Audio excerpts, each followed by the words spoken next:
السلام علیکم. آج ہمارا تھرڈ لیکچر ہے سوکس کا، ایف اے سیکنڈ ایئر کی بک سوکس کا. لاسٹ 2 لیکچرز میں ہم نے نظریہ پاکستان دیکھا تھا، نظریہ آئیڈیالوجی آف پاکستان، اور پھر ہم نے قائد اعظم صاحب کے ارشادات کی روشنی میں، علامہ اقبال صاحب کے ارشادات کی روشنی میں ہم نے نظریہ پاکستان کو اسٹڈی کیا تھا. اور پھر ہم نے ایک اور کوسچن بھی کیا تھا، نظریہ پاکستان کی ہماری عام روٹین کی لائف میں کیا امپورٹنس ہے. تو آج ہم نے جو ٹاپک ہے ہمارا وہ علی گڑھ موومنٹ ہے. آپ کی بک میں ساتھ ساتھ شیئر کر لیتی ہوں اگر آپ کو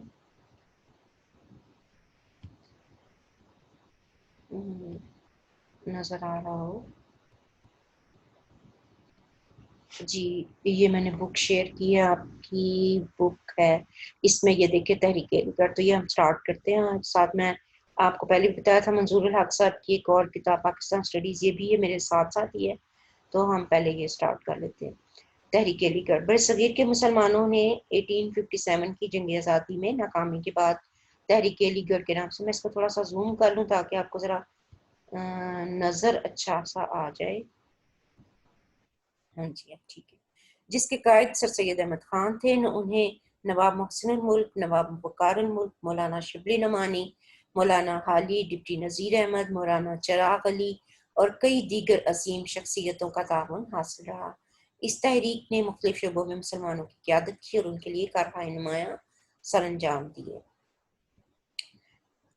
اچھا اب یہ دیکھیں نام سے ظاہر ہے تحریک تھی، یہ موومنٹ تھی، یہ علی گڑھ. علی گڑھ کا نام ساتھ کیوں جوڑا کہ علی گڑھ کے علاقے سے، اس جگہ کو جہاں سے یہ تحریک سٹارٹ کی گئی، علی گڑھ موومنٹ. اور یہ کس نے سٹارٹ کی تھی؟ سر سید احمد خان نے. تو ہم تھوڑا سا سر سید احمد خان کا دیکھ لیتے ہیں تعارف سا. اگر یہ بک ہے ہمارے پاس، یہ دیکھیں قاضی منظور الحق صاحب کی، اس میں تھوڑا سا ان کا انٹروڈکشن تھوڑا سا دیا ہوا ہے، 3-4 لائنز پہ ہمیں ضرور بتا دینا چاہیے. سر سید احمد خان 17 اکتوبر 1817 کو دہلی کے معزز گھرانے میں پیدا ہوئے. آپ کے والد میر متقی کو شاہی دربار میں بڑا اثر و رسوخ حاصل تھا. آپ کی تربیت اور تعمیر اخلاق و کردار میں آپ کی والدہ کا بڑا دخل تھا.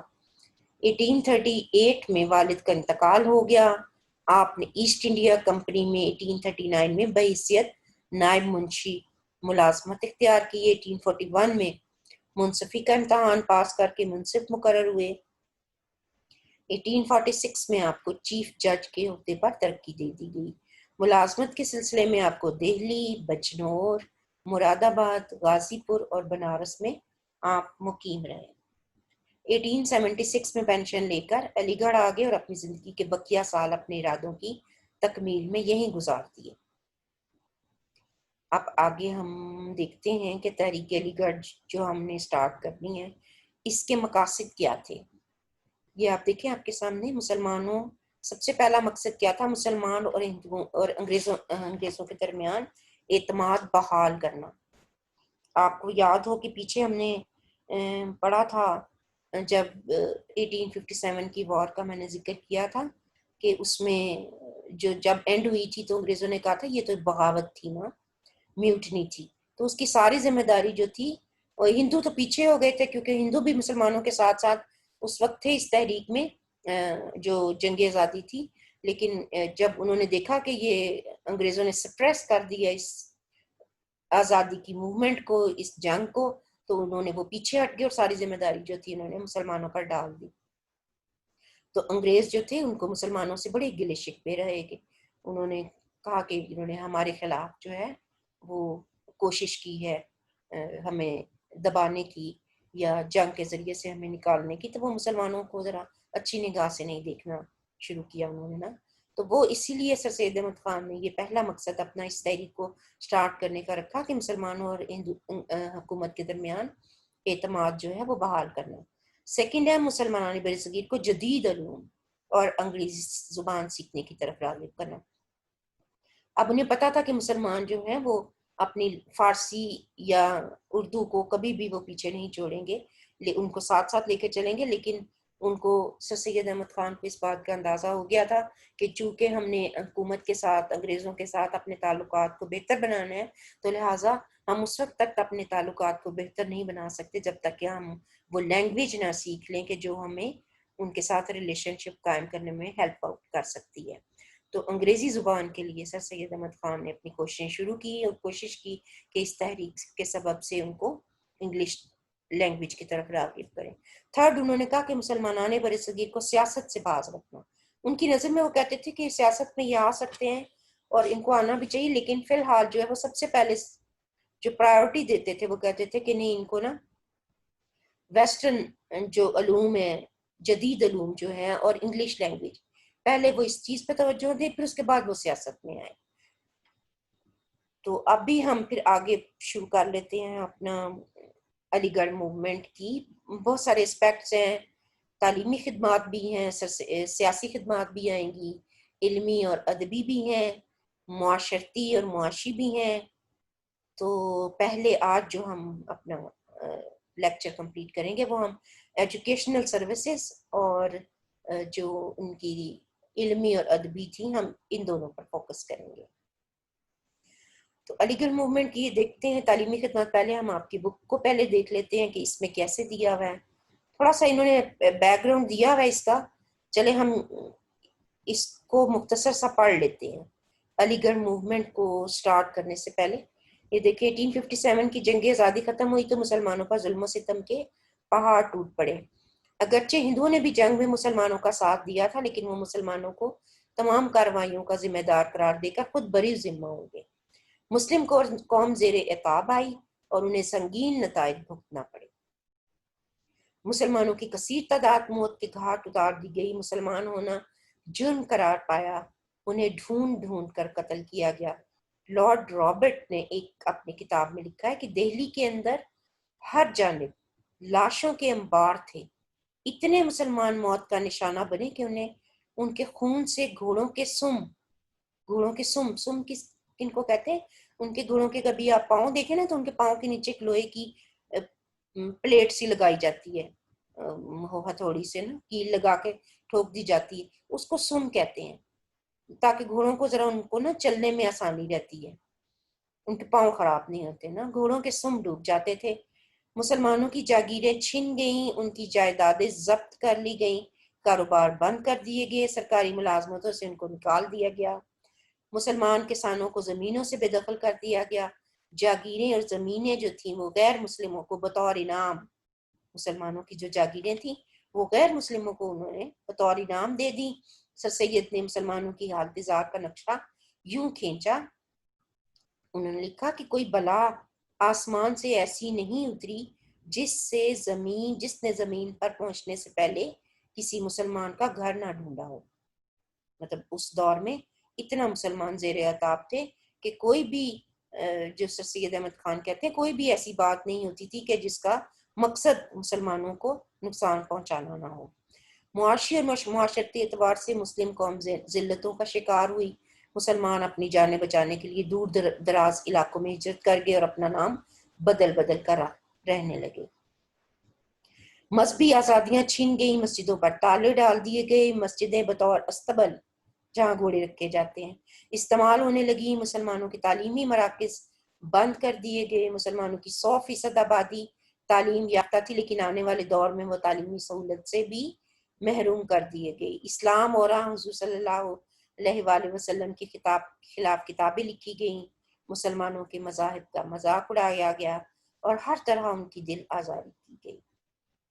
آگے دیا ہے کہ تحریک کا آغاز ہوا کہ قریب تھا کہ مسلمان بالکل مٹ جاتے، لیکن خدائے بزرگ و برتر نے سر سید احمد خان کی صورت میں ایک عظیم رہنما کو مسلمانوں کی بہبود کی ذمہ داری سونپی.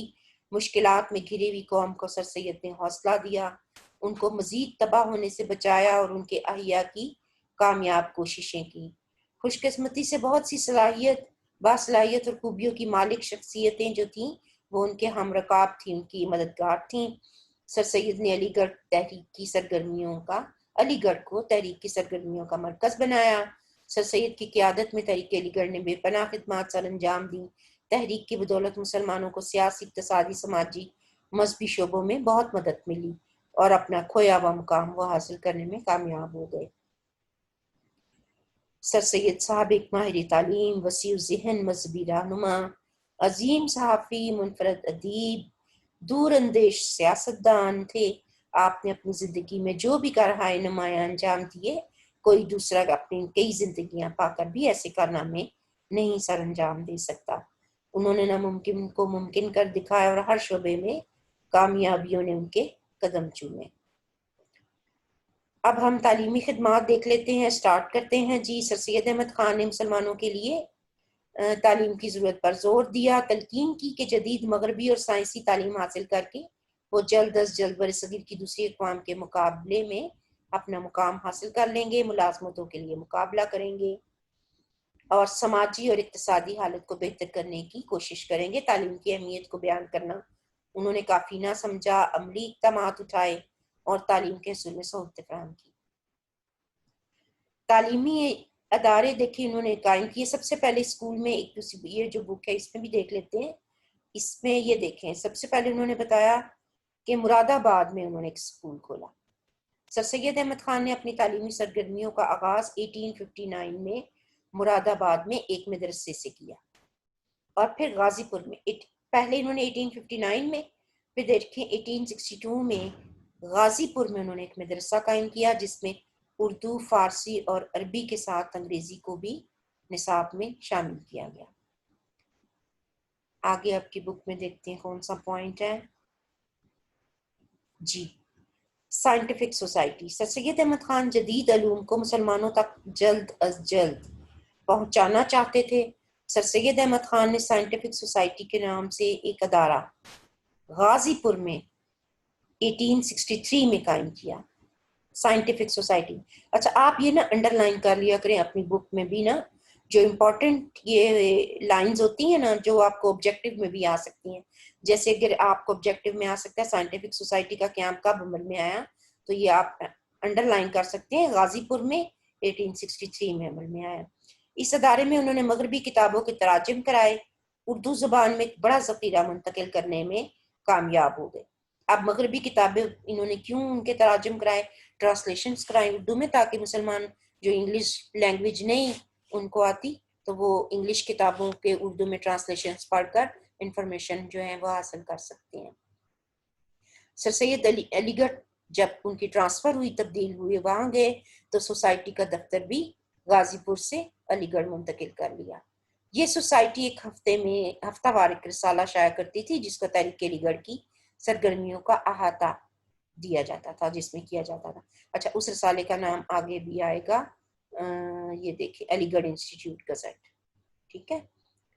اچھا، جدید ترین نصاب۔ سر سید احمد خان نے اپنے تعلیمی اداروں میں جدید ترین مغربی نصاب رائج کیا اور اس کی تخلیق میں انگریز اساتذہ کی خدمات انہوں نے حاصل کی۔ آپ دیکھیں، کہتے ہیں نا کہ جب آپ معاشرے میں سروائیو آپ نے کرنا ہے تو آپ سوسائٹی کے ساتھ ساتھ چلیں، جو طور طریقے آپ کی سوسائٹی میں رائج ہیں آپ کو ان کو بھی فالو کرتے ہوئے ساتھ ساتھ چلنا چاہیے۔ تو اس وقت چونکہ فضا میں یہی تھا کہ انگریزوں کی حکومت تھی اور مسلمانوں نے انگلش لینگویج سیکھنی تھی، تو سر سید احمد خان نے اپنی یہ جو تحریک شروع کی اور اس کے اندر یہ سائنٹیفک سوسائٹی جو بنائی تھی، اس کو تھوڑی سی امپورٹنس دلانے کے لیے انہوں نے دیکھے اس میں نا انگریز اساتذہ کی خدمات حاصل کی تاکہ اس کی تھوڑی سی امپورٹنس بڑھ جائے نا، اور انگریزوں کا انٹرسٹ ہو اس سائنٹیفک سوسائٹی کے اندر نا۔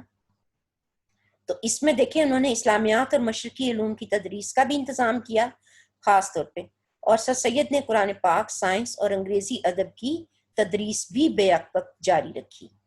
اب وہ رسالے کی جہاں ہم بات کر رہے تھے سائنٹیفک سوسائٹی کے اندر، تو یہ دیکھیں سائنٹیفک سوسائٹی کے زیر اہتمام 1866 میں علی گڑھ انسٹیٹیوٹ گزٹ نکالا گیا، جس رسالے میں تحریک کی سرگرمیوں کی خبریں بھی شائع ہوتی تھیں۔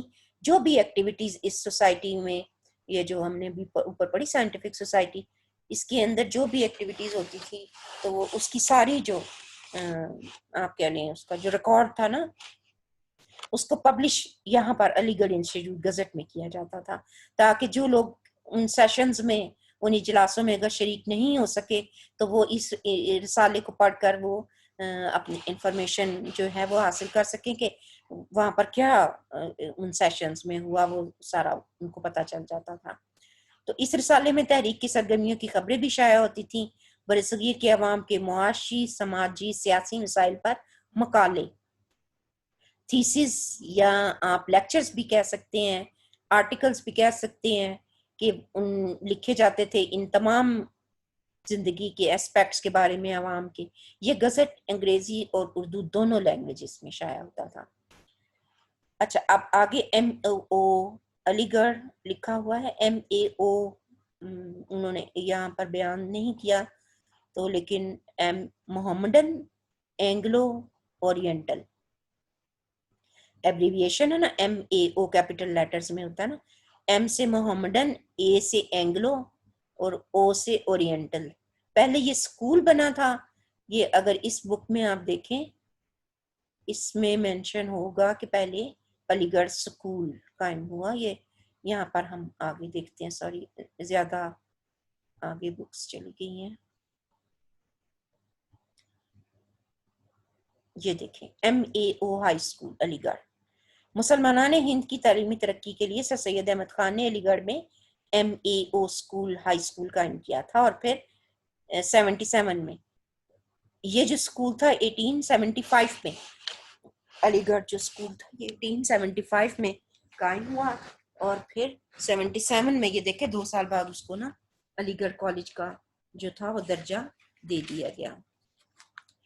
8 جنوری 1877 کو وائسرائے ہند لارڈ لٹن نے میو کالج کا افتتاح کیا، جس میں جدید علوم کے ساتھ ساتھ دینی تعلیم کو بھی لازمی قرار دیا گیا۔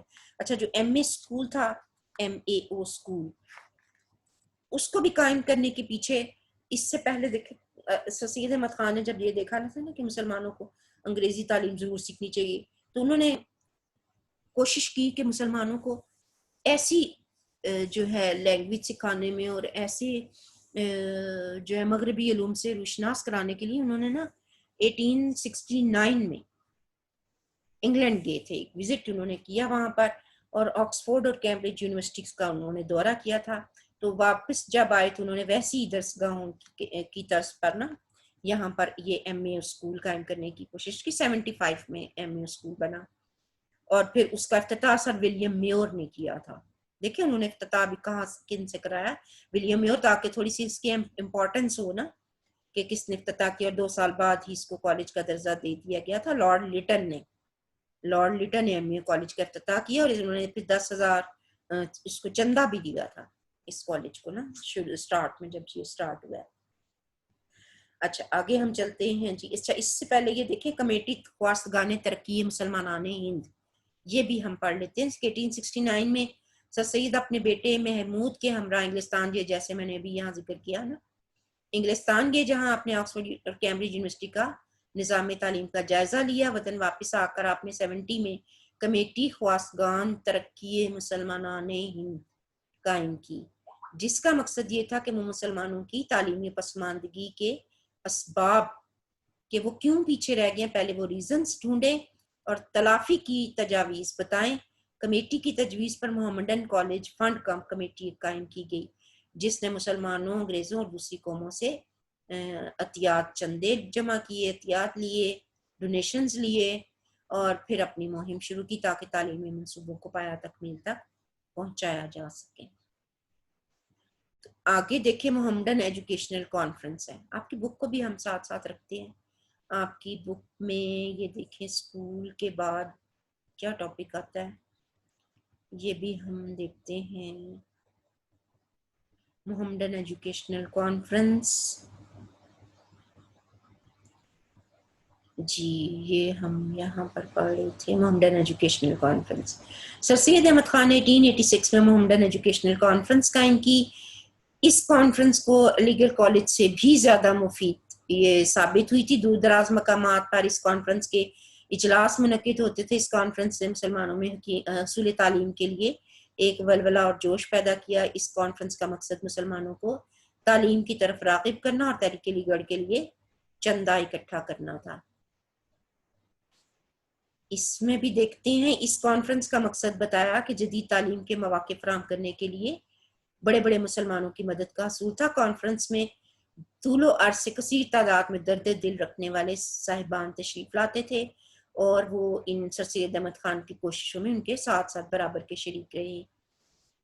سر سید ایک دیا تھے جس سے کئی دیے جلے۔ کانفرنس مسلمانوں کے تعلیمی پہلو کے علاوہ ان کے سیاسی، اقتصادی اور سماجی پہلوؤں کا بھی ان کو کوریج دیتی رہی۔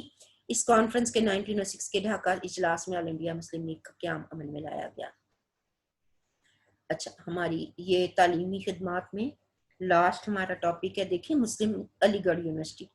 ایم اے اسکول انہوں نے پہلے بنایا، پھر ایم اے کالج بنایا، پھر ان کی خواہش تھی کہ میں اسی کالج کو یونیورسٹی کا درجہ دوں، لیکن ان کی لائف میں ایسے پاسبل نہ ہوا۔ لیکن 1920 میں یہ دیکھیں مسلم یونیورسٹی کا قیام عمل میں آیا۔ برصغیر میں یہ مسلمانوں کی پہلی یونیورسٹی تھی۔ تو دیگر ادارے لکھے ہوئے ہیں، یہ بھی پڑھ لیتے ہیں کہ اور بھی کئی ادارے قائم کیے، جس میں سے مدرسۃ الاسلام کراچی، مسلم کالج کانپور، اسلامی کالج پشاور، اسلامیہ کالج لاہور وغیرہ شامل ہے۔ اچھا، اب ہم دیکھ لیتے ہیں ان کی علمی اور ادبی خدمات۔ یہ آپ کے بک میں سیکنڈ جو ہے وہ ٹاپک ہے علی گڑھ موومنٹ کا، یہ ہم یہاں پر دیکھ لیتے ہیں۔ سر سید احمد خان نے ادب اور شاعری کی اہمیت کا احساس کرتے ہوئے ایک نیا مکتبہ فکر، اسکول آف تھاٹ، تخلیق کیا۔ آپ نے مسلم ادیبوں اور شاعروں کو بامقصد اور قومی تحریریں پیش کرنے کی دعوت دی، کیونکہ وہ ظاہر سمجھتے تھے کہ لوگ پڑھتے تو ہیں نا، کتابیں پڑھتے ہیں، پوئٹری لوگوں کو پسند ہوتی ہے، تو انہوں نے رائٹرز اور پوئٹس کو کہا کہ وہ بھی نا ایسی اپنی رائٹنگز رکھیں، ایسی تحریریں لوگوں کو دیں جو بامقصد ہوں اور جن سے لوگوں میں نا ایک جذبہ حب الوطنی پیدا ہو، تاکہ وہ لوگ پڑھ کر تو پھر اس سے انسپائر ہوں۔ تو آسان زبان میں اپنا پیغام لوگوں تک پہنچانا چاہتے تھے۔ ادب اور شاعری کے میدان میں سر سید کو بڑی اہم شخصیات کا تعاون حاصل رہا۔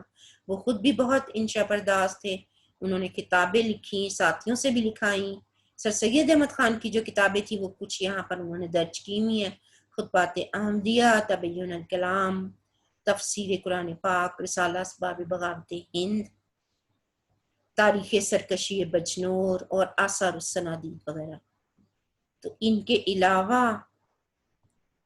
سر سید احمد خان کے حلقہ ادارت میں دوسرے بھی بڑے بڑے اہل قلم شامل تھے جو مسلسل کتب لکھتے رہے۔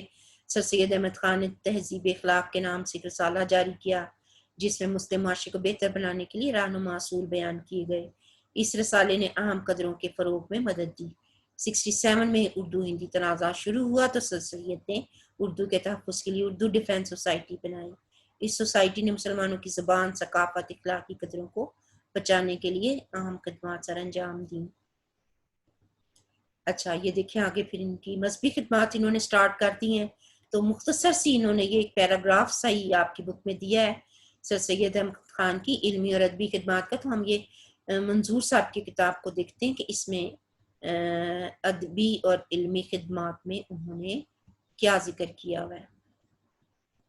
ٹھیک ہے، وہ بھی پڑھ لیتے ہیں اگر اس میں۔ یہ دیکھیں تحریک علی گڑھ کی ادبی خدمات، اس میں دیکھیں ایک بڑا پیارا انہوں نے شعر لکھا ہے: چلی ہے لے کے وطن کے نگار خانے سے، شراب علم کی لذت کشاں کشاں مجھ کو۔ اب یہ دیکھیں پوائنٹس ہیں، انہوں نے پوائنٹس وائز جو ہے نا سر سید احمد خان کی ادبی خدمات کو بیان کیا ہے۔ یہ دیکھیں اردو ڈیفینس سوسائٹی، ابھی ذکر ہوا تھا نا آپ کی بک میں، ہم نے پڑھا کہ 1867 بنارس کے ہندوؤں نے جو ایک مہم چلائی اردو ہندی زبان کے اجرا کے لیے نا، مطالبہ کیا کہ ہندوؤں عدالتوں میں اردو کی بجائے ہندی زبان اور دیوناگری رسم الخط کو جاری کیا جائے، حالانکہ اس سے قبل اردو حکومت جو ہے وہ اردو کو سرکاری زبان کا درجہ دے چکی تھی۔ سر سید احمد خان نے بھانپ لیا کہ ہندو اور مسلمانوں کے راستے الگ الگ ہیں، لہٰذا آپ نے اپنی تمام تر کوششیں جو تھی وہ مسلمانوں کی تعلیمی ترقی کے لیے وقف کر دی، اور جب اردو کے خلاف ہندوؤں نے پروپیگنڈا شروع کیا تو آپ نے اردو ڈیفینس سوسائٹی قائم کر کے اردو کے دفاع کا اہتمام کیا۔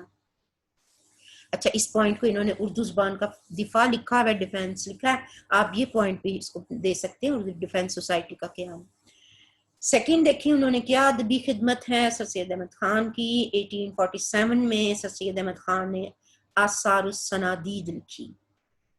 آثار السنادید میں سر سید احمد خان نے دہلی کی پرانی عمارات، کھنڈرات، مدارس اور تاریخی آثار کے بارے میں جو بلڈنگز جو بھی ہسٹوریکل ان کو چیز لگی، انہوں نے اس کے بارے میں کتاب لکھی۔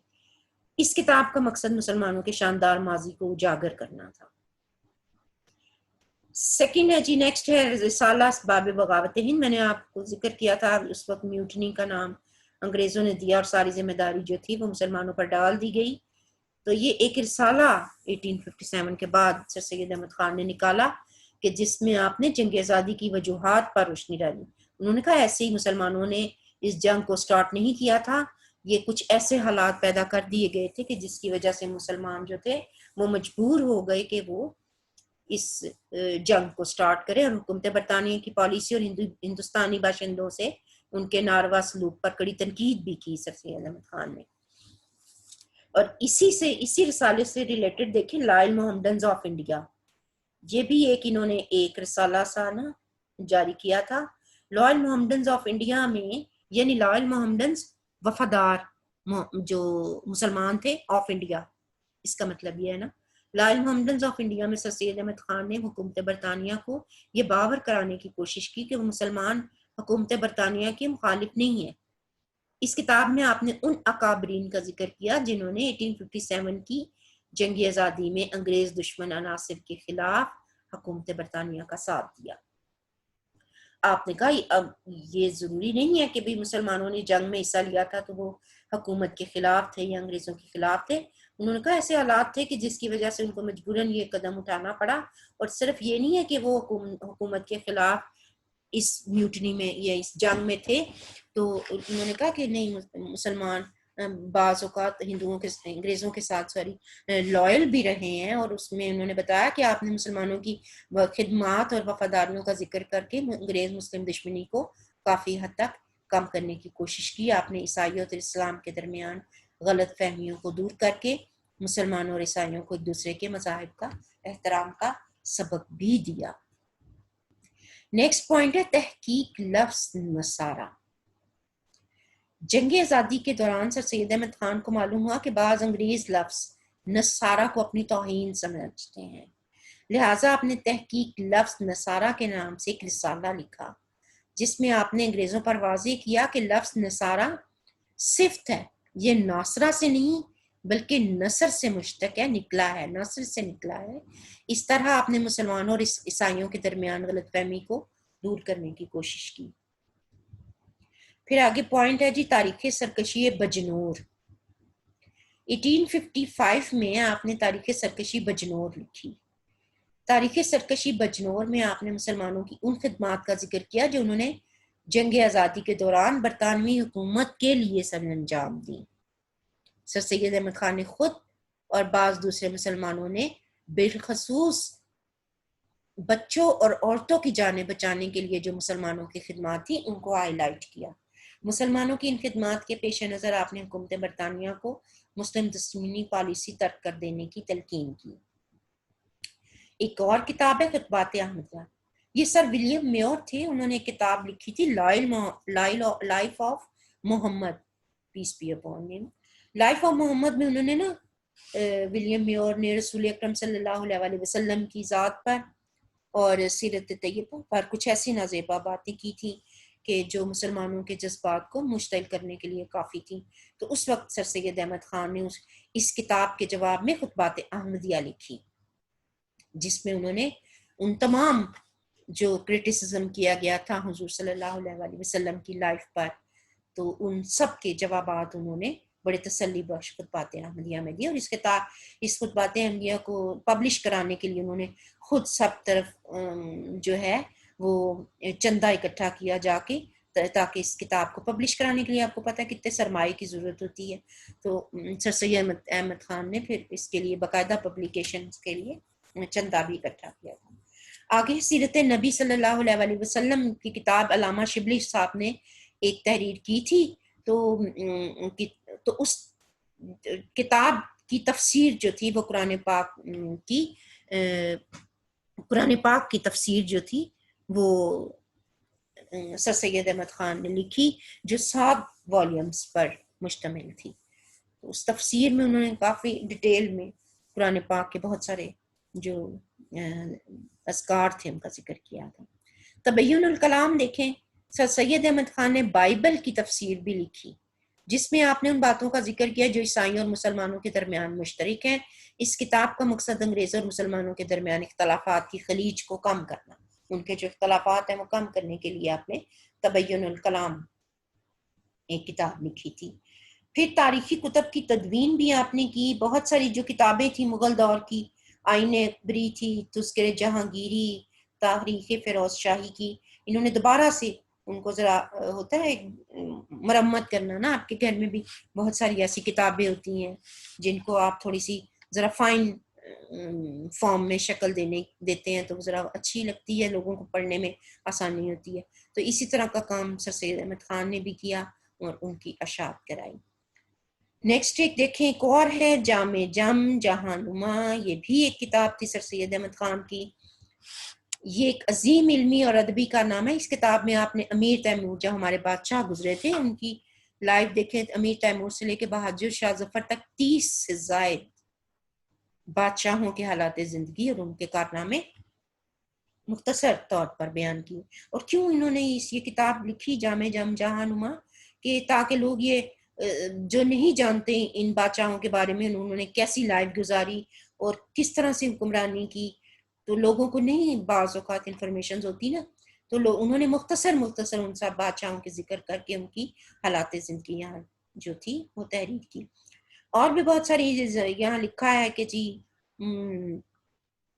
انہوں نے لکھے اخبارات میں آرٹیکلز لکھے، رسالہ اسباب بغاوت ہند، ابطام غلامی، رسالہ احکام توام اہل کتاب، یہ بھی انہوں نے ایک لکھا.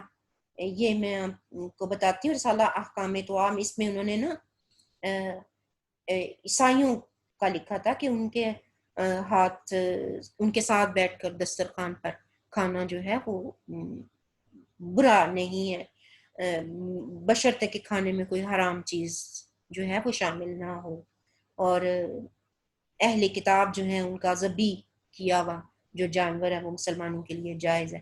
اس طرح کی انہوں نے کچھ ایسی اس میں باتیں لکھی تھیں. کچھ کرٹیسزم بھی ہوا سر سید احمد خان پر، وہ اس میں ہم نہیں جاتے ہیں، کچھ باتیں تھیں ایسی تو، لیکن پھر بھی نا انہوں نے بہت سارے ٹاپکس پر جو ہے تھا وہ قلم اٹھایا. اچھا، اب آج ہم نے دیکھیں یہ ہم نے علمی اور ادبی خدمات علامہ سر سید احمد خان کی علی گڑھ موومنٹ کی دیکھی. تو انشاءاللہ آپ کی بک میں آپ دیکھیں نیکسٹ کیا آتی ہیں. علمی اور ادبی خدمات کے بعد آپ کی مذہبی خدمات ہیں. ٹھیک ہے، تو مذہبی، سیاسی، معاشی اور معاشرتی جو ہیں تو انشاءاللہ ہم اپنے نیکسٹ جو لیکچر ہوگا تو اس میں ہم نا شامل کر لیں گے. ٹھیک ہے، تو آج ہم نے یہ 2 ٹاپکس دیکھے ہیں علی گڑھ موومنٹ کے. ایک ہم نے دیکھا تعلیمی ایجوکیشنل ان کی سروسز، اور دوسرا جو تھا ہم نے دیکھا وہ علمی اور ادبی خدمات ہیں. ٹھیک ہے، میں کتاب کو کلوز کر دیتی ہوں. ٹھیک ہے، تو ہمارا یہ اب میٹنگ روم آ گیا ہے. تو اس میں یہ ہے کہ ہمارے ساتھ ابھی 2 پارٹیسپینٹس بھی ہیں، تو لیکن ان کو ابھی ہم ایڈمٹ نہیں کرتے. ہم اپنا لیکچر جو ہے یہ ہم یہاں پر اینڈ کرتے ہیں. انشاءاللہ تعالی ہم نیکسٹ لیکچر میں پھر ہم علی گڑھ موومنٹ کی باقی سروسز دیکھ لیں گے. تب تک کے لیے اللہ حافظ. اللہ تعالیٰ آپ کو اپنی حفاظت میں رکھے، اپنا بہت سارا خیال رکھیے گا. ٹھیک ہے، تھینک یو، بہت شکریہ. اللہ حافظ.